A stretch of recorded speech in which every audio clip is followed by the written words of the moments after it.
कि दुनिया विचाले छिड़न जा रही है जंग। रूस ने किया यूक्रेन ते हमला।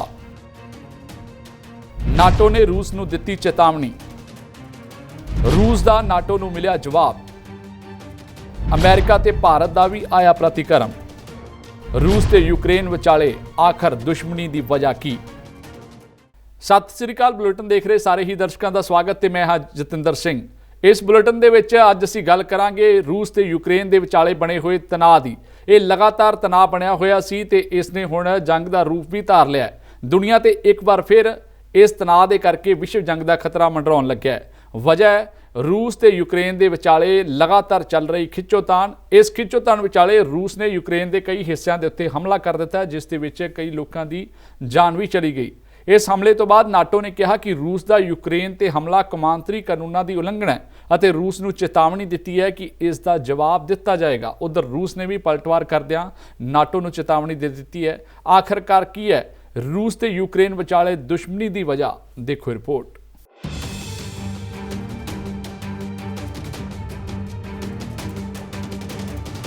आखिरकार दुनिया नूं जिस गल का डर सी वो रूस ने कर विखाया। रूस के यूक्रेन के विचाले लगातार बने तनाव तो बाद रूस ने यूक्रेन पर हमला कर दिता है। कौमांतरी खबरों के मुताबक रूसी राष्ट्रपति व्लादिमीर पुतिन ने यूक्रेन के विच फौजी कार्रवाई का ऐलान किया, जिस तो किए गए हमले के विच कई लोगों की जान चली गई तो कई जख्मी हुए। रूस के राष्ट्रपति व्लादिमीर पुतिन ने डॉनबास खेतर के विच फौजी कार्रवाई का ऐलान किया। इस तो बाद यूक्रेन के कई खेतरों के विच धमाके होने दी खबरां भी सामने आ रही ने। इन्हां हमलिਆਂ दौरान सूचना मिली कि कीव दे विच हवाई सायरन वजे, जो ये दर्शाते हैं कि राजधानी शहर हमले के अधीन है। न्यूज़ एजेंसी की रिपोर्ट के मुताबक हमले के थोड़ी देर बाद रूसी रक्षा मंत्रालय ने कहा कि यूक्रेन के हवाई अड्डे और फौजी बुनियादी ढांचे को बेअसर कर दिता गया। रिपोर्ट मुताबक रूस समर्थित वखवादियों ने यूक्रेन के लोहांसक खेतर के 2 कस्बिਆਂ के कंट्रोल का दावा किया। रिपोर्टां मुताबक पुतिन ने यूक्रेन के फौजियों को कहा कि वो हथियार सुੱਟ देन ते अपने घरों ਨੂੰ परत जान। उन्होंने चेतावनी दी है कि जे खून बहेगा तो उसका इल्ज़ाम यूक्रेन ते लगेगा।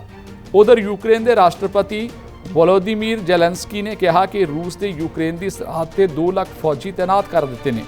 टीवी ते कीते संबोधन दे विच उन्होंने कहा कि यूक्रेन के लोग शांति चाहते हैं, यूक्रेन के अधिकारी शांति चाहते हैं। उन्होंने कहा कि रूस का एक कदम यूरोप के विच एक वड्डी जंग की शुरुआत कर सकता है।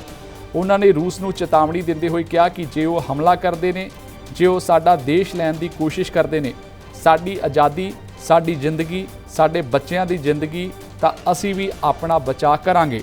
इस तो अलावा यूक्रेन के राष्ट्रपति ज़ेलेंस्की ने विश्व नेतावां नूं राष्ट्रपति व्लादिमीर पुतिन समेत रूस से हर संभव पाबंदियां लगाउण की अपील भी की है और कहा कि क्रेमलिन नेता यूक्रेनी राज नूं तबाह करना चाहते हैं। रूसी फौज ने यूक्रेन के कई शहरों से मिसाइलों दागियां और इस दे तट ते फौजां नूं उतारिया भी है। हालांकि उधर रूस के रक्षा मंत्रालय ने यूक्रेन के शहरों से हमला करने की गल तो इनकार कर दिता है और आख्या कि वह फौजी बुनियादी ढांचे, हवाई रक्षा और उच्च समर्था वाले हथियारों वालियां हवाई फौजां नूं निशाना बना रहा है। रूस ने जदों हमले का ऐलान किया तो संयुक्त राष्ट्र सुरक्षा परिषद ने यूक्रेन मामले बारे रूस नूं सबर रखने की गुजारिश भी की सी। टीवी संबोधन के दौरान पुतिन ने आख्या कि इस फौजी कार्रवाई का मकसद यूक्रेन की फौज नूं हटाउणा है। यूक्रेन के विदेश मंत्री ने रूस उत्ते व्यापक हमला करने के इल्जाम लगाए है। इस दे नाल ही उन्होंने संयुक्त राष्ट्र नूं हमले रोकण वास्ते हर संभव कोशिश करने की अपील की। रूस ने आख्या कि पूर्वी यूक्रेन के विच बागी नेतावां ने यूक्रेन के हमलेबाजी तो बचाव के लिए रूसी फौजी सहायता की मांग की है।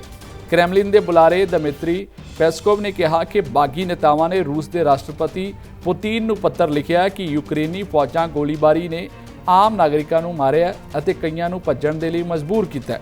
पुतिन ने पूर्वी यूक्रेन के विच रूस समर्थित बागी खेतरों की आज़ादी को मानता देण और उन्हां दे नाल दोस्ती संधियां ते दस्तखत किए जाने तो बाद यह कार्रवाई हुई है। इस दौरान व्हाइट हाउस ने कहा कि यूक्रेन के वखवादियों ने यूक्रेन सरकार के कथित हमलेबाजी के खिलाफ रूस की मदद मंगना एक झूठी मुहिम सी, जिस के खिलाफ पश्चिमी देशों ने वार वार चेतावनी दी है। जिक्र खास है कि कई महीनों तो रूस के राष्ट्रपति पुतिन ने हालांकि यूक्रेन उपर हमले दी योजनावां तो इनकार किया है, पर उन्होंने पिछली शांति संधि को रद्द करदिआं यूक्रेन के बागियों के अधिकार हेठले 2 इलाकों वाल सैनिक भेजे ने। उन्होंने कहा कि इस तैनाती का मंतव अमन बरकरार रखना है। पिछले समय दौरान रूस ने यूक्रेन ਦੀਆਂ ਸਰਹੱਦਾਂ ਦੇ ਨਾਲ करीब 1.5 ਲੱਖ फौजी तैनात ਕੀਤੇ ਸਨ। ਖਦਸ਼ੇ ਜਤਾਏ ਜਾ ਰਹੇ ਨੇ ਕਿ ਪੁਤਿਨ ਦੇ ਤਾਜ਼ਾ ਕਦਮ ਨਵੇਂ ਹਮਲੇ ਦੇ ਪਹਿਲੇ ਕਦਮ ਹੋ ਸਕਦੇ ਹੈ। ਆਉਣ ਵਾਲੇ ਦਿਨਾਂ ਦਾ ਘਟਨਾਕ੍ਰਮ ਯੂਰਪ ਦੇ ਸਮੁੱਚੇ ਸਲਾਮਤੀ ਢਾਂਚੇ ਨੂੰ ਤਬਾਹ ਕਰ ਸਕਦਾ ਹੈ। ਜੰਗ ਦੇ ਇਸ ਖਤਰੇ ਵਿਚਾਲੇ ਨਾਟੋ ਮੁਲਕ ਯੂਕਰੇਨ ਦੀ ਪਿੱਠ ਪਿੱਛੇ ਆਣ ਖੜੇ ਹੋਏ ਆ, ਜਿਨ੍ਹਾਂ ਨੇ ਰੂਸ ਨੂੰ ਸਿੱਧੇ ਤੌਰ ਦੇ ਉੱਤੇ ਚੇਤਾਵਨੀ ਦੇ ਦਿੱਤੀ ਹੈ। ਅਮਰੀਕਾ ਤੇ ਨਾਟੋ ਨੇ ਕਿਹਾ ਕਿ ਰੂਸ ਨੇ ਕੌਮਾਂਤਰੀ ਕਾਨੂੰਨ ਦੀ ਉਲੰਘਣਾ ਕੀਤੀ ਹੈ ਤੇ ਇਸ ਦਾ ਜਵਾਬ ਦਿੱਤਾ ਜਾਏਗਾ, ਪਰ ਰੂਸ ਨੇ ਨਾਟੋ ਦੀ ਇਸ ਚੇਤਾਵਨੀ ਤੋਂ ਝਕਣ ਦੀ ਬਜਾਏ ਸਿੱਧੀ ਧਮਕੀ ਵੀ ਦੇ ਦਿੱਤੀ ਹੈ। ਉਹ ਕਿਵੇਂ, ਉਹ ਵੀ ਤੁਸੀਂ ਸੁਣ ਲਓ। ਉਧਰ ਨਾਟੋ ਮੁਲਕਾਂ ਨੇ ਰੂਸ ਦੇ ਹਮਲੇ ਨੂੰ ਕੌਮਾਂਤਰੀ ਕਾਨੂੰਨਾਂ ਦੀ ਉਲੰਘਣਾ ਦੱਸਦਿਆਂ ਜਵਾਬ ਦੇਣ ਦੀ ਗੱਲ ਕਹੀ ਹੈ। ਨਾਟੋ ਦੇ ਸਕੱਤਰ ਨੇ ਯੂਕਰੇਨ ਤੇ ਰੂਸ ਦੇ ਜਲਦਬਾਜ਼ੀ ਵਾਲੇ ਹਮਲੇ ਦੀ ਨਿੰਦਾ ਕੀਤੀ ਹੈ। ਟਵਿੱਟਰ ਤੇ ਇੱਕ ਪੋਸਟ ਦੇ ਵਿੱਚ ਉਹਨਾਂ ਨੇ ਕਿਹਾ ਕਿ ਇਹ ਅਣਗਿਣਤ ਨਾਗਰਿਕਾਂ ਦੀਆਂ ਜਾਨਾਂ ਨੂੰ ਖਤਰੇ ਦੇ ਵਿੱਚ ਪਾਉਂਦਾ ਹੈ। ਉਹਨਾਂ ਨੇ ਕਿਹਾ ਕਿ ਇਹ ਕੌਮਾਂਤਰੀ ਕਾਨੂੰਨ ਦੀ ਘੋਰ ਉਲੰਘਣਾ ਹੈ ਅਤੇ ਯੂਰੋ ਐਟਲਾਂਟਿਕ ਸਲਾਮਤੀ ਦੇ ਲਈ ਗੰਭੀਰ ਖਤਰਾ ਹੈ। ਉਹਨਾਂ ਨੇ ਕਿਹਾ ਕਿ ਨਾਟੋ ਸਹਿਯੋਗੀ ਮਿਲਣਗੇ ਅਤੇ ਰੂਸ ਦੇ ਇਸ ਨਵੇਂ ਹਮਲੇ ਦਾ ਜਵਾਬ ਦੇਣਗੇ। ਯੂਕਰੇਨ ਦੇ ਵਿਦੇਸ਼ ਮੰਤਰੀ ਦਮਿਤਰੋ ਕੁਲੇਬਾ ਨੇ ਰੂਸ ਦੇ ਹਮਲੇ ਦੇ ਜਵਾਬ ਵਿੱਚ ਕੌਮਾਂਤਰੀ ਭਾਈਚਾਰੇ ਲਈ ਇੱਕ ਟੂ ਡੂ ਲਿਸਟ ਤਿਆਰ ਕੀਤੀ ਹੈ। ਇੱਕ ਟਵੀਟ ਰਾਹੀਂ ਇਸ ਸੂਚੀ ਨੂੰ ਸ਼ੇਅਰ ਕਰਦਿਆਂ ਉਹਨਾਂ ਲਿਖਿਆ, ਸੰਸਾਰ ਨੂੰ ਤੁਰੰਤ ਕਾਰਵਾਈ ਕਰਨੀ ਚਾਹੀਦੀ ਹੈ ਅਤੇ ਯੂਰਪ ਤੇ ਦੁਨੀਆ ਦਾ ਭਵਿੱਖ ਦਾਅ ਤੇ ਹੈ।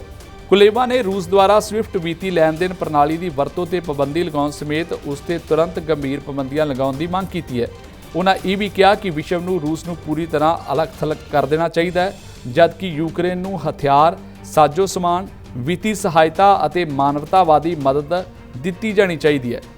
ਰੂਸੀ ਰਾਸ਼ਟਰਪਤੀ ਵਲਾਦੀਮੀਰ ਪੁਤਿਨ ਨੇ ਯੂਕਰੇਨ ਦੇ ਵਿੱਚ ਵਿਸ਼ੇਸ਼ ਫੌਜੀ ਕਾਰਵਾਈ ਸ਼ੁਰੂ ਕਰਨ ਦਾ ਹੁਕਮ ਦਿੰਦਿਆਂ ਦੂਸਰੇ ਦੇਸ਼ਾਂ, ਖਾਸ ਤੌਰ ਤੇ ਅਮਰੀਕਾ ਤੇ ਨਾਟੋ ਨੂੰ ਚੇਤਾਵਨੀ ਦਿੱਤੀ ਹੈ ਕਿ ਰੂਸੀ ਕਾਰਵਾਈ ਦੇ ਵਿੱਚ ਟੰਗ ਨਾ ਅੜਾਉਣ ਤੇ ਜੇ ਅਜਿਹਾ ਕਰਨ ਦੀ ਕੋਸ਼ਿਸ਼ ਵੀ ਕੀਤੀ ਤਾਂ ਇਸ ਦੇ ਅਜਿਹੇ ਨਤੀਜੇ ਹੋਣਗੇ ਜਿਹੜੇ ਉਹਨਾਂ ਨੇ ਪਹਿਲੇ ਕਦੇ ਦੇਖੇ ਨਹੀਂ ਹੋਣਗੇ।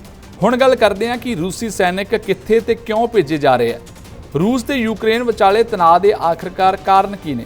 ਦਰਅਸਲ ਜਦੋਂ ਸਾਲ 2014 ਦੇ ਵਿੱਚ ਰੂਸ ਨੇ ਯੂਕਰੇਨ ਤੇ ਹਮਲਾ ਕੀਤਾ ਸੀ ਤਾਂ ਰਾਸ਼ਟਰਪਤੀ ਪੁਤਿਨ ਦੀ ਸ਼ਹਿ ਹਾਸਲ ਬਾਗੀਆਂ ਨੇ ਦੇਸ਼ ਦੇ ਪੂਰਬੀ ਹਿੱਸੇ ਦੇ ਵਿੱਚ ਦੋ ਵੱਡੇ ਖੇਤਰਾਂ ਡੋਨੈਤਸਕ ਅਤੇ ਲੁਹਾਨਸਕ ਉੱਪਰ ਅਧਿਕਾਰ ਕਰ ਲਿਆ ਸੀ। ਇਹ ਬਾਗੀ ਉਸ ਸਮੇਂ ਤੋਂ ਹੀ ਯੂਕਰੇਨ ਦੀਆਂ ਫੌਜਾਂ ਨੂੰ ਚੁਣੌਤੀ ਦੇ ਰਹੇ ਆ। ਜੰਗਬੰਦੀ ਲਈ ਕੌਮਾਂਤਰੀ ਮਿੰਸਕ ਸੰਧੀ ਕੀਤੀ ਗਈ, ਪਰ ਇਸ ਦੇ ਬਾਵਜੂਦ ਵੀ ਤਣਾਅ ਖਤਮ ਨਹੀਂ ਹੋਇਆ। ਇਸ ਲਈ ਰੂਸੀ ਰਾਸ਼ਟਰਪਤੀ ਕਹਿ ਰਹੇ ਨੇ ਕਿ ਉਹਨਾਂ ਨੇ ਤਾਜ਼ਾ ਫੌਜਾਂ ਖਿੱਤੇ ਦੇ ਵਿੱਚ ਅਮਨ ਬਹਾਲੀ ਦੇ ਮਕਸਦ ਨਾਲ ਭੇਜੀਆਂ। ਪੱਛਮੀ ਸਰਕਾਰਾਂ ਰੂਸ ਦੇ ਇਸ ਕਦਮ ਨੂੰ ਬੇਤੁਕਾ ਸਮਝ ਪਹਿਲਾਂ ਹੀ ਇਹ ਖਦਸ਼ਾ ਜਤਾ ਚੁੱਕੀਆਂ ਨੇ ਕਿ ਰੂਸ 4.4 ਕਰੋੜ ਆਬਾਦੀ ਵਾਲੇ ਦੇਸ਼ ਯੂਕਰੇਨ ਉੱਤੇ ਹਮਲਾ ਕਰਨ ਦੀ ਵਿਉਂਤ ਕਰ ਰਿਹਾ ਹੈ।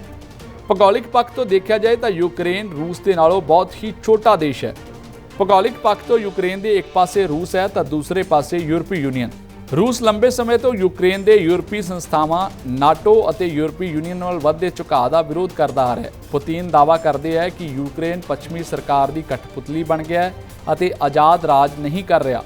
ਉਹਨਾਂ ਦੀ ਪ੍ਰਮੁੱਖ ਮੰਗ ਹੈ ਕਿ ਪੱਛਮੀ ਸ਼ਕਤੀਆਂ ਗਾਰੰਟੀ ਦੇਣ ਕਿ ਯੂਕਰੇਨ 30 ਦੇਸ਼ਾਂ ਦੇ ਸੰਗਠਨ ਨਾਟੋ ਦੇ ਵਿੱਚ ਸ਼ਾਮਲ ਨਹੀਂ ਹੋਏਗਾ। ਰਵਾਇਤੀ ਤੌਰ ਤੇ ਰੂਸ ਅਤੇ ਯੂਕਰੇਨ ਦੇ, ਜੋ ਕਿ ਕਦੇ ਸਾਬਕਾ ਸੋਵੀਅਤ ਯੂਨੀਅਨ ਦਾ ਹਿੱਸਾ ਵੀ ਰਿਹਾ, ਮਜ਼ਬੂਤ ਸੱਭਿਆਚਾਰਕ ਰਿਸ਼ਤੇ ਰਹੇ ਹੈ, ਪਰ ਯੂਕਰੇਨ ਉੱਤੇ ਸਾਲ 2014 ਰੂਸ ਦੇ ਹਮਲੇ ਤੋਂ ਬਾਅਦ ਇਹ ਰਿਸ਼ਤੇ ਖਟਾਸ ਭਰੇ ਹੋ ਗਏ ਹੈ। ਸਾਲ 2014 ਤੋਂ ਲੈ ਕੇ ਹੁਣ ਤੱਕ ਦੋਵਾਂ ਦੇਸ਼ਾਂ ਦੇ ਸੰਘਰਸ਼ ਦੇ ਵਿੱਚ 14,000 ਤੋਂ ਵੱਧ ਜਾਨਾਂ ਜਾਣ ਦਾ ਖਦਸ਼ਾ ਜਤਾਇਆ ਗਿਆ। ਹੁਣ ਆਪਾਂ ਗੱਲ ਕਰਦੇ ਹਾਂ ਰੂਸ ਤੇ ਯੂਕਰੇਨ ਦੀ ਇਸ ਲੜਾਈ ਤੇ ਯੂਐਨ ਤੇ ਭਾਰਤ ਸਣੇ ਹੋਰ ਕਿਹੜੇ-ਕਿਹੜੇ ਦੇਸ਼ ਨੇ ਕੀ ਕੁਝ ਆਖਿਆ। ਇਸ ਤੋਂ ਇਲਾਵਾ ਜਿਹੜੇ ਭਾਰਤੀ ਯੂਕਰੇਨ ਦੇ ਵਿੱਚ ਨੇ ਉਹਨਾਂ ਨੂੰ ਲੈ ਕੇ ਭਾਰਤੀ ਸਫਾਰਤਖਾਨੇ ਨੇ ਦੇਸ਼ ਦੇ ਲੋਕਾਂ ਨੂੰ ਕੀ ਹੌਸਲਾ ਦਿੱਤਾ ਹੈ, ਕਿਉਂਕਿ ਬਹੁਤ ਸਾਰੇ ਇਸ ਤਰ੍ਹਾਂ ਦੇ ਵਿਦਿਆਰਥੀ ਨੇ ਜੋ ਕਿ ਯੂਕਰੇਨ ਦੇ ਵਿੱਚ ਜਾ ਕੇ ਪੜ੍ਹਾਈ ਕਰ ਰਹੇ ਨੇ ਤੇ ਉਹਨਾਂ ਦੇ ਮਾਪੇ ਇੱਥੇ ਚਿੰਤਤ ਨੇ। ਬੀਤੇ ਦਿਨ ਭਾਰਤ ਸਰਕਾਰ ਦੇ ਵੱਲੋਂ 3 ਵੱਖ-ਵੱਖ ਫਲਾਈਟ ਵੀ ਚਲਾਈਆਂ ਗਈਆਂ ਸੀ ਜਿਨ੍ਹਾਂ ਨੇ ਉੱਥੇ ਫਸੇ ਹੋਏ ਯਾਤਰੀਆਂ ਨੂੰ ਲੈ ਕੇ ਆਉਣਾ ਸੀ। ਉੱਥੇ ਜਿਹੜੇ ਲੋਕ ਨੇ, ਚਾਹੇ ਉਹ ਵਿਦਿਆਰਥੀ ਤੇ ਚਾਹੇ ਉੱਥੇ ਕੰਮ ਕਰਨ ਦੇ ਲਈ ਗਏ ਹੋਏ ਲੋਕਾਂ ਨੂੰ ਵਾਪਸ ਲੈ ਕੇ ਆਉਣਾ ਸੀ, ਪਰ ਉਹ ਫਲਾਈਟ ਵੀ ਰੱਦ ਕਰ ਦਿੱਤੀਆਂ ਗਈਆਂ ਨੇ। ਆਖਰਕਾਰ ਵਜ੍ਹਾ ਕੀ ਹੈ ਇਸ ਸਭ ਦੀ, ਆਓ ਉਹ ਵੀ ਰਿਪੋਰਟ ਦੇਖਦੇ ਹਾਂ ਆਪਾਂ। ਸੰਯੁਕਤ ਰਾਸ਼ਟਰ ਦੇ ਜਨਰਲ ਸਕੱਤਰ ਨੇ ਰੂਸੀ ਰਾਸ਼ਟਰਪਤੀ ਵਲਾਦੀਮੀਰ ਪੁਤਿਨ ਨੂੰ ਯੂਕਰੇਨ ਦੇ ਵਿੱਚ ਫੌਜ ਨਾ ਭੇਜਣ ਅਤੇ ਸ਼ਾਂਤੀ ਦੇ ਨਾਲ ਮੁੱਦੇ ਨੂੰ ਹੱਲ ਕਰਨ ਦੀ ਅਪੀਲ ਕੀਤੀ ਹੈ। ਭਾਰਤ ਨੇ ਰੂਸ ਅਤੇ ਯੂਕਰੇਨ ਵਿਚਾਲੇ ਤਣਾਅ ਨੂੰ ਤੁਰੰਤ ਘੱਟ ਕਰਨ ਦੀ ਮੰਗ ਕੀਤੀ ਹੈ ਅਤੇ ਚੇਤਾਵਨੀ ਦਿੱਤੀ ਹੈ ਕਿ ਸਥਿਤੀ ਵੱਡੇ ਸੰਕਟ ਦੇ ਵਿੱਚ ਬਦਲ ਸਕਦੀ ਹੈ। ਸੰਯੁਕਤ ਰਾਸ਼ਟਰ ਦੇ ਵਿੱਚ ਭਾਰਤ ਦੇ ਸਥਾਈ ਪ੍ਰਤੀਨਿਧ TS ਤ੍ਰਿਮੂਰਤੀ ਨੇ ਕਿਹਾ 2 ਦਿਨ ਪਹਿਲਾਂ ਹੀ ਸੁਰੱਖਿਆ ਪਰਿਸ਼ਦ ਦੇ ਵਿੱਚ ਯੂਕਰੇਨ ਦੀ ਸਥਿਤੀ ਤੇ ਗੱਲ ਹੋਈ ਸੀ ਅਤੇ ਭਾਰਤ ਨੇ ਤੁਰੰਤ ਤਣਾਅ ਘੱਟ ਕਰਨ ਲਈ ਅਤੇ ਕੂਟਨੀਤਿਕ ਰਾਹ ਅਪਣਾਉਣ ਦੇ ਸਾਰੇ ਮੁੱਦਿਆਂ ਨੂੰ ਹੱਲ ਕਰਨ ਦੀ ਗੱਲ ਕਹੀ ਸੀ। ਪਰ ਅਫਸੋਸ ਹੈ ਕਿ ਤਣਾਅ ਘਟਾਉਣ ਦੇ ਯਤਨਾਂ ਨੂੰ ਸਮਾਂ ਦੇਣ ਦੀ ਕੌਮਾਂਤਰੀ ਭਾਈਚਾਰੇ ਦੀ ਮੰਗ ਨਹੀਂ ਸੁਣੀ ਗਈ। ਸਥਿਤੀ ਖਤਰਨਾਕ ਹੈ ਅਤੇ ਡੂੰਘੇ ਸੰਕਟ ਵੱਲ ਵਧ ਰਹੀ ਹੈ। ਉਹਨਾਂ ਨੇ ਕਿਹਾ ਕਿ ਅਸੀਂ ਇਸ ਬਾਰੇ ਡੂੰਘੀ ਚਿੰਤਾ ਪ੍ਰਗਟ ਕਰਦੇ ਹਾਂ। ਜੇਕਰ ਸਥਿਤੀ ਨੂੰ ਸਾਵਧਾਨੀ ਦੇ ਨਾਲ ਨਾ ਸੰਭਾਲਿਆ ਗਿਆ ਤਾਂ ਖੇਤਰ ਦੀ ਸ਼ਾਂਤੀ ਅਤੇ ਸਥਿਰਤਾ ਖਤਰੇ ਦੇ ਵਿੱਚ ਪੈ ਜਾਏਗੀ। ਅਸੀਂ ਤਣਾਅ ਨੂੰ ਤੁਰੰਤ ਘਟਾਉਣ ਦੀ ਮੰਗ ਕਰਦੇ ਹਾਂ। ਅਸੀਂ ਕਿਸੇ ਵੀ ਅਜਿਹੀ ਕਾਰਵਾਈ ਤੋਂ ਬਚਣ ਦੀ ਸਲਾਹ ਦਿੰਦੇ ਹਾਂ ਜਿਸ ਦੇ ਨਾਲ ਸਥਿਤੀ ਵਿਗੜ ਸਕਦੀ ਹੈ। ਉਹਨਾਂ ਨੇ ਕਿਹਾ ਕਿ ਮੈਂ ਸਾਰੇ ਪੱਖਾਂ ਨੂੰ ਅਪੀਲ ਕਰਦਾ ਕਿ ਆਪਣੇ ਹਿੱਤਾਂ ਨੂੰ ਲੈ ਕੇ ਜੋ ਆਪਸੀ ਮਤਭੇਦ ਨੇ ਉਹ ਉਹਨਾਂ ਨੂੰ ਘੱਟ ਕਰਨ ਦੀ ਕੋਸ਼ਿਸ਼ ਕਰਨ। ਭਾਰਤ ਸਾਰੀਆਂ ਧਿਰਾਂ ਦੇ ਜਾਇਜ਼ ਸੁਰੱਖਿਆ ਹਿੱਤਾਂ ਦਾ ਖਿਆਲ ਰੱਖਦਾ ਤੇ ਅਪੀਲ ਕਰਦਾ ਹੈ। ਭਾਰਤ ਸਦਾ ਤੋਂ ਕੌਮਾਂਤਰੀ ਨਿਯਮਾਂ ਅਤੇ ਨਾਲ ਸੰਬੰਧਿਤ ਦੇਸ਼ਾਂ ਦੇ ਸਮਝੌਤਿਆਂ ਦੇ ਆਧਾਰ ਤੇ ਵਿਵਾਦਾਂ ਨੂੰ ਹੱਲ ਕਰਨ ਦੀ ਵਕਾਲਤ ਕਰਦਾ ਆ ਰਿਹਾ ਹੈ। ਇਸ ਤੋਂ ਇਲਾਵਾ ਤ੍ਰਿਮੂਰਤੀ ਨੇ ਕਿਹਾ ਕਿ ਭਾਰਤੀਆਂ ਨੂੰ ਵਾਪਸ ਲਿਆਉਣ ਲਈ ਅੱਜ ਸਵੇਰੇ ਯੂਕਰੇਨ ਦੇ ਕੀਵ ਲਈ ਰਵਾਨਾ ਕੀਤੀਆਂ ਗਈਆਂ 에ਅਰ ਇੰਡੀਆ ਦੀਆਂ ਫਲਾਈਟ ਰੂਸੀ ਫੌਜ ਹਮਲੇ ਕਾਰਨ ਯੂਕਰੇਨੀ ਹਵਾਈ ਖੇਤਰ ਬੰਦ ਹੋਣ ਤੇ ਖਾਲੀ ਹੀ ਵਾਪਸ ਪਰਤ ਆਈਆਂ ਨੇ। ਵੀਰਵਾਰ ਸਵੇਰੇ 에ਅਰ ਇੰਡੀਆ ਦੀ ਉਡਾਨ ਦਿੱਲੀ ਤੋਂ ਰਵਾਨਾ ਹੋਣ ਤੋਂ ਬਾਅਦ ਯੂਕਰੇਨ ਦੇ ਅਧਿਕਾਰੀਆਂ ਨੇ ਨੋਟਿਸ ਜਾਰੀ ਕੀਤਾ ਸੀ ਜਿਸ ਦੇ ਵਿੱਚ ਕਿਹਾ ਕਿ ਯੂਕਰੇਨ ਦੇ ਅੰਦਰ ਸਿਵਲ 에ਅਰਕ੍ਰਾਫਟ ਦੀਆਂ ਉਡਾਨਾਂ ਬੰਦ ਕਰ ਦਿੱਤੀਆਂ ਗਈਆਂ। 에ਅਰ ਇੰਡੀਆ ਅਤੇ ਕੇਂਦਰ ਸਰਕਾਰ ਨੇ ਫਿਰ ਜਹਾਜ਼ ਨੂੰ ਦਿੱਲੀ ਵਾਪਸ ਬੁਲਾਉਣ ਦਾ ਫੈਸਲਾ ਕਰ ਲਿਆ। ਯੂਕਰੇਨ ਦੇ ਵਿੱਚ ਭਾਰਤੀ ਸਫਾਰਤਖਾਨੇ ਨੇ ਸਾਰੇ ਭਾਰਤੀ ਨਾਗਰਿਕਾਂ ਨੂੰ ਕਿਹਾ ਕਿ ਹਾਲਾਤ ਬੇਹੱਦ ਬੇਯਕੀਨੀ ਨੇ, ਇਸ ਲਈ ਕਿਰਪਾ ਕਰਕੇ ਘਬਰਾਓ ਨਾ, ਜਿੱਥੇ ਹੋ ਉੱਥੇ ਹੀ ਟਿਕੇ ਰਹੋ। ਸਫਾਰਤਖਾਨੇ ਨੇ ਕੀਵ ਦੀ ਯਾਤਰਾ ਕਰਨ ਵਾਲਿਆਂ ਨੂੰ ਅਸਥਾਈ ਤੌਰ ਤੇ ਤੁਰੰਤ ਆਪਣੇ ਸ਼ਹਿਰਾਂ ਦੇ ਵਿੱਚ ਪਰਤਣ ਦੀ ਸਲਾਹ ਦਿੱਤੀ ਹੈ। ਜ਼ਿਕਰ ਖਾਸ ਹੈ ਕਿ ਇਸ ਤੋਂ ਪਹਿਲਾਂ ਪੰਜਾਬ ਦੇ ਵਿਦਿਆਰਥੀ ਜੋ ਕਿ ਯੂਕਰੇਨ ਦੇ ਵਿੱਚ ਪੜ੍ਹਾਈ ਕਰਨ ਦੇ ਲਈ ਗਏ ਸੀ ਉਹ ਵਾਪਸ ਪਰਤੇ ਸਨ, ਜਿਨ੍ਹਾਂ ਨੇ ਉੱਥੋਂ ਦੇ ਹਾਲਾਤ ਦੱਸੇ ਸੀ ਤੇ ਨਾਲ ਹੀ ਇਹ ਵੀ ਕਿਹਾ ਸੀ ਕਿ ਉੱਥੇ ਹੋਰ ਵੀ ਬਹੁਤ ਸਾਰੇ ਵਿਦਿਆਰਥੀ ਤੇ ਭਾਰਤੀ ਫਸੇ ਹੋਏ ਨੇ ਜਿਨ੍ਹਾਂ ਨੂੰ ਕਿ ਵਾਪਸ ਲਿਆਉਣ ਦੇ ਲਈ ਸਰਕਾਰ ਮਦਦ ਕਰੇ। ਕੀ ਕੁਝ ਆਖਿਆ ਸੀ ਉਹਨਾਂ ਨੇ, ਆਓ ਤੁਹਾਨੂੰ ਉਹ ਵੀ ਸੁਣਵਾ ਦਈਏ। ਜੇ 2020 ਤੋਂ ਲੈ ਕੇ ਆਪਾਂ 2021 ਤੱਕ ਦੀ ਗੱਲ ਕਰੀਏ ਤਾਂ ਉੱਥੇ ਹਾਲਾਤ ਬਹੁਤ ਵਧੀਆ ਰਹੇ ਨੇ, ਪਰ ਲਾਸਟਲੇ 1.5-2 ਮਹੀਨੇ ਤੋਂ ਹਾਲਾਤ ਨੇ ਜੋ ਕਿ ਉਹ ਬਹੁਤ ਜ਼ਿਆਦਾ ਵਿਗੜਨੇ ਸ਼ੁਰੂ ਹੋ ਗਏ ਸੀ। ਅਤੇ ਜਿੱਦਾਂ ਗੱਲ ਕਰੀਏ ਆਪਾਂ ਵੀ ਉੱਥੇ ਲਾਸਟਲੀ 15 ਫਰਵਰੀ ਤੋਂ ਲੈ ਕੇ ਹਾਲਾਤਾਂ ਦੇ ਉੱਥੇ ਵਾਰ ਦੇ ਪੂਰੇ ਚਾਂਸ ਬਣ ਚੁੱਕੇ ਨੇ, ਉੱਥੇ ਵਾਰ ਹੋ ਸਕਦੀ। ਅਤੇ ਹਾਲਾਂਕਿ ਕੁਛ ਏਰੀਏ ਦੇ ਵਿੱਚ ਉੱਥੇ ਅਟੈਕ ਹੋਇਆ ਵੀ ਜਿੱਦਾਂ ਸਾਨੂੰ ਸੁਣਨ ਚ ਆਉਂਦਾ ਸੀ ਉੱਥੇ। ਅਤੇ ਬਾਕੀ ਦੇਖਿਆ ਉੱਥੇ ਹੋਰ ਸਭ ਜੋ ਵੀ ਦੇਖਿਆ ਹਾਲਾਤਾਂ ਕਾਰਨ ਸਾਡੇ 'ਤੇ ਮੈਂਟਲੀ ਵੀ ਅਤੇ ਫਿਜ਼ੀਕਲੀ ਬਹੁਤ ਜ਼ਿਆਦਾ ਇੰਪੈਕਟ ਪਿਆ। ਸਾਡੀ ਸਟੱਡੀ ਬਹੁਤ ਜ਼ਿਆਦਾ ਖ਼ਰਾਬ ਹੋਈ, ਜਿਸ ਦਾ ਕਾਰਨ ਵੀ ਸਾਨੂੰ ਵਾਪਸ ਇੰਡੀਆ ਆਉਣਾ ਪਿਆ। ਅਤੇ ਇੰਡੀਆ ਆਉਣ ਲੱਗੇ ਵੀ ਸਾਨੂੰ ਕਿਹਾ ਬਹੁਤ ਜ਼ਿਆਦਾ ਪ੍ਰੋਬਲਮ ਫੇਸ ਹੋਈ, ਕਿਉਂਕਿ ਨਾ ਤਾਂ ਫਲਾਈਟਸ ਦੀ ਟਿਕਟਸ ਮਿਲ ਰਹੀਆਂ ਸੀ, ਜੇ ਕੋਈ ਮਿਲ ਰਹੀਆਂ ਸੀ ਤਾਂ ਉਹਨਾਂ ਦੇ ਪ੍ਰਾਈਸ ਬਹੁਤ ਜ਼ਿਆਦਾ ਹਾਈ ਸੀ, ਜੋ ਕਿ 40 ਤੋਂ 50 ਹਜ਼ਾਰ ਤੱਕ ਦੀ ਟਿਕਟ ਸੀ ਉਹ 1-1.5 ਲੱਖ ਦੀ ਹੋ ਰਹੀ ਸੀ। ਜੇ ਟਿਕਟ ਮਿਲ ਵੀ ਰਹੀ ਸੀ ਬਟ ਉਹ ਔਨ ਦਾ ਸਪੋਟ 1 ਜਾਂ ਫਿਰ 2 ਦਿਨ ਬਾਅਦ ਕੈਂਸਲ ਹੋ ਜਾ ਰਹੀ ਸੀ। ਅਤੇ ਜਿੱਦਾਂ ਸਾਨੂੰ ਇਹ ਸਭ ਚੀਜ਼ਾਂ ਦਾ ਸਾਹਮਣਾ ਕਰਕੇ ਬੜੀ ਮੁਸ਼ਕਿਲ ਨਾਲ ਇੰਡੀਆ ਵਾਪਸ ਆਇਆ ਗਿਆ ਸਾਡੇ ਤੋਂ। ਮੈਂ ਇਹ 12 ਦਸੰਬਰ 2020 ਵਿੱਚ ਉੱਥੇ MBA ਦੀ ਪੜ੍ਹਾਈ ਕਰਨ ਗਿਆ ਸੀ ਅਤੇ ਹੁਣ ਤੱਕ ਸਾਡੀ ਪੜ੍ਹਾਈ ਬਿਲਕੁਲ ਨੋਰਮਲ ਚੱਲ ਰਹੀ ਸੀ ਆਫਲਾਈਨ ਕਲਾਸਿਸ। ਪਰ ਹੁਣ ਜਿਹੜੇ ਕੋਈ ਕਨਸੈਪਟਸ ਨੇ ਅਤੇ ਸਾਨੂੰ ਸਾਡੀ ਕਲਾਸਿਸ ਆਨਲਾਈਨ ਕਰਨੀਆਂ ਪੈ ਗਈਆਂ। ਮੈਂ ਚਾਹੇ ਇੱਥੇ ਆਇਆ ਪਰ ਉੱਥੇ ਕਈ ਬੱਚੇ ਜਿਵੇਂ ਮੈਂ ਜਿਨ੍ਹਾਂ ਨੂੰ ਇਵੇਂ ਹੋ ਰਿਹਾ ਕਿ ਸਾਡੀ ਟਿਕਟਸ ਨਹੀਂ ਹੋ ਰਹੀਆਂ ਅਤੇ ਇਸ ਦੇ ਰਿਲੇਟਿਡ ਭਾਰਤ ਸਰਕਾਰ ਕੁਛ ਕਰਦੇ ਉਹਨਾਂ ਨੂੰ ਕਿ ਫਲਾਈਟ ਮੁਹੱਈਆ ਕਰਾਈ ਜਾਏ, ਕਿਉਂਕਿ ਮੈਨੂੰ ਹਜੇ ਮੇਰੇ ਦੋਸਤ ਇਸ ਵਾਰ ਨਹੀਂ ਕਹੀ ਜਾਂਦੇ ਕਿ ਅਸੀਂ ਵਾਪਸ ਆਉਣਾ ਚਾਹ ਰਹੇ ਪਰ ਸਾਨੂੰ ਟਿਕਟਸ ਨਹੀਂ ਮਿਲ ਰਹੀ। ਪਰ ਜਿਵੇਂ ਹਾਲਾਤ ਨੋਰਮਲ ਨੇ ਉੱਥੇ ਸਾਡੀ ਪੜ੍ਹਾਈ ਨੋਰਮਲ ਚੱਲ ਪੈਣੀ ਹੈ, ਇਸ ਲਈ ਅਸੀਂ ਕਰਦੇ ਹਾਂ ਜਲਦੀ ਹਾਲਾਤ ਨੋਰਮਲ ਹੋ ਜਾਣ। ਰੂਸ ਦੁਆਰਾ ਫੌਜੀ ਕਾਰਵਾਈ ਤੋਂ ਬਾਅਦ ਕੀਵ ਦੇ ਵਿੱਚ ਬਹੁਤ ਸਾਰੇ ਲੋਕ ਪਨਾਹ ਲੈਣ ਦੇ ਲਈ ਭੂਮੀਗਤ ਮੈਟਰੋ ਸਟੇਸ਼ਨਾਂ ਵੱਲ ਭੱਜਣ ਲੱਗੇ। ਕੁਝ ਹੋਰ ਲੋਕ ਸ਼ਹਿਰ ਛੱਡਣ ਦੇ ਲਈ ਬੱਸਾਂ ਦੇ ਵਿੱਚ ਸਵਾਰ ਹੋ ਗਏ ਅਤੇ ਸੜਕਾਂ ਤੇ ਸ਼ਹਿਰੋਂ ਬਾਹਰ ਜਾਣ ਵਾਲੀਆਂ ਕਾਰਾਂ ਦੀਆਂ ਕਤਾਰਾਂ ਸਨ। ਵੀਰਵਾਰ ਸਵੇਰੇ ਬਹੁਤ ਸਾਰੇ ਲੋਕ ਆਪਣੇ ਬੈਗ ਅਤੇ ਸੂਟਕੇਸ ਲੈ ਕੇ ਮੈਟਰੋ ਸਟੇਸ਼ਨ ਵੀ ਪਹੁੰਚੇ। ਇਸ ਮਾਮਲੇ ਦੇ ਉੱਤੇ ਕੈਨੇਡਾ ਦੇ ਪ੍ਰਧਾਨ ਮੰਤਰੀ ਜਸਟਿਨ ਟਰੂਡੋ ਨੇ ਯੂਕਰੇਨ ਉੱਪਰ ਰੂਸ ਦੀ ਕਾਰਵਾਈ ਨੂੰ ਘੋਰ ਭਿਅੰਕਰ ਹਮਲੇ ਕਹਿੰਦਿਆਂ ਇਸ ਦੀ ਨਿੰਦਾ ਕੀਤੀ ਹੈ।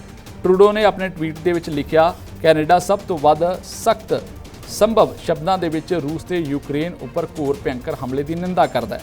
ਇਹ ਅਣਭੜਕਾਈਆਂ ਕਾਰਵਾਈਆਂ ਯੂਕਰੇਨ ਦੀ ਪ੍ਰਭੂਸੱਤਾ ਅਤੇ ਭੂਗੋਲਿਕ ਅਖੰਡਤਾ ਅਤੇ ਰੂਸ ਦੀ ਕੌਮਾਂਤਰੀ ਕਾਨੂੰਨਾਂ ਅਧੀਨ ਜ਼ਿੰਮੇਵਾਰੀ ਦੀ ਸਪਸ਼ਟ ਉਲੰਘਣਾ ਹੈ। ਅਮਰੀਕਾ, UK ਸਮੇਤ ਕਈ ਦੇਸ਼ਾਂ ਨੇ ਰੂਸ ਉੱਤੇ ਵੱਖ-ਵੱਖ ਤਰ੍ਹਾਂ ਦੀਆਂ ਪਾਬੰਦੀਆਂ ਲਗਾ ਦਿੱਤੀਆਂ ਨੇ। ਰੂਸ ਤੇ ਯੂਕਰੇਨ ਦੇ ਵਿਚਾਲੇ ਇਹ ਖਿੱਚੋਤਾਣ ਕਿੱਥੇ ਜਾ ਕੇ ਰੁਕੇਗੀ ਇਹ ਤਾਂ ਫਿਲਹਾਲ ਨਹੀਂ ਕਿਹਾ ਜਾ ਸਕਦਾ, ਜਾਂ ਇਹ ਕਹਿ ਲਓ ਕਿ ਇਹ ਜੰਗ ਕਿਹੜੇ-ਕਿਹੜੇ ਦੇਸ਼ਾਂ ਤੱਕ ਪਹੁੰਚੇਗੀ ਫਿਲਹਾਲ ਉਹ ਵੀ ਨਹੀਂ ਆਖ ਸਕਦੇ। ਪਰ ਇਹ ਜ਼ਰੂਰ ਆਖ ਸਕਦੇ ਆ ਕਿ ਇਹ ਜੰਗ ਨਾ ਹੋਵੇ ਲੋਕਾਂ ਦੇ ਵਿਚਾਲੇ, ਜੋ ਦੇਸ਼ਾਂ ਦੇ ਵਿਚਾਲੇ ਆਪਸੀ ਭਾਈਚਾਰਕ ਸਾਂਝ ਹੈ ਉਸ ਨੂੰ ਬਰਕਰਾਰ ਰੱਖਿਆ ਜਾ ਸਕੇ। ਇਸ ਦੇ ਲਈ ਜੋ ਕੋਸ਼ਿਸ਼ਾਂ ਹੋ ਰਹੀਆਂ ਨੇ ਉਹਨਾਂ ਨੂੰ ਬੂਰ ਪੈ ਜਾਵੇ ਤਾਂ ਬੜੀ ਹੀ ਆਸ਼ਾਵਾਦੀ ਗੱਲ ਹੋਊਗੀ। ਉਮੀਦ ਕਰਦੇ ਹਾਂ ਕਿ ਜਲਦ ਹੀ ਇਸ ਮਸਲੇ ਦਾ ਹੱਲ ਹੋਏਗਾ ਔਰ ਜਿਹੜੇ ਦੇਸ਼, ਜਿਹੜੇ ਲੋਕ ਇਸ ਜੰਗ ਦੇ ਕਰਕੇ, ਇਸ ਤਣਾਅ ਦੇ ਕਰਕੇ ਖੌਫ ਦੇ ਵਿੱਚ ਨੇ, ਉਹਨਾਂ ਦੇ ਉੱਤੇ ਉਹ ਤਣਾਅ ਖਤਮ ਹੋਏਗਾ।